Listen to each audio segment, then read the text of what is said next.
All right, buddy. Here's a little walkthrough of a lesson I did with one of my really good high school players, Trever Cox, and been struggling with a little direction. Got some block cuts and just some misses with the irons on contact. So we took a look at it a little more in depth, and it's kind of end of high school season's over and we're getting into tournament season. So we try and stay as play focused and short game focused and strategy focused as possible and not get in and make too many major changes. But he's struggling pretty bad and it's been inconsistent, and he's been using that opportunity to learn how to scramble and grind and been really learning how to score with a less than perfect game, which is amazing.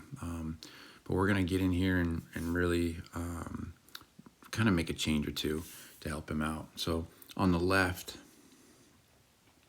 he's kind of ripping the club back. It looks pretty good through here, but in my opinion, what he does is by the time he gets to P3, he's getting these hands just a little deep behind him. And so what we really worked on here was some bucket drills. If you follow my Instagram, you've seen me do this before with players, or like a balloon drill, just to try and get the arms and chest and the structure moving back a little bit more in front of him. Okay, I think that's how some people will describe it. And so if I stop this here to give you kind of an idea, if I drew a line up his back line, you're going to see, as a reference point, you're going to see a difference in where his hands are, okay?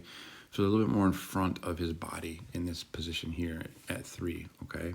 So then what that's going to help him do is by the time he gets to the top, he's going to have the club in a little different spot at the top, okay?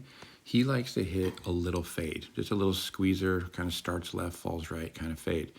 So when he gets his club deep behind him like this, as he transitions, he tends to get it super deep, okay? As opposed to right there. You can see how it even changes how he orients his body and loads his body into the ground in the downswing, okay? The problem with this is he starts to get closer to the ball. He kind of gets down from 5, he comes down into 6, okay? He starts to work his swing direction a lot more right on the one on the left. You'll see here, and low point starts to struggle, and out to the right the ball goes. Okay, you can see how the club and everything's exiting differently. His body's just moving differently. His chest gets a little stuck on the one on the left, and you can just see how going through the exits completely different, okay?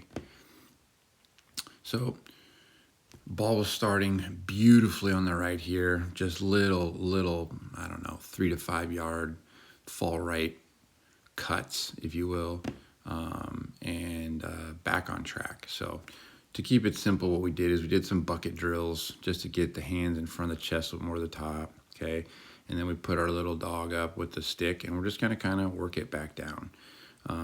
And he and I chatted a lot about, hey, what happens if we start getting our hands moving out a little bit more and our swing direction path moving a little too far left and hitting too big of a cut, okay? The idea here is don't try and miss the dog by a whole lot, okay? We just want to kind of come down, almost feel like we're just right on top of his head there as we turn through.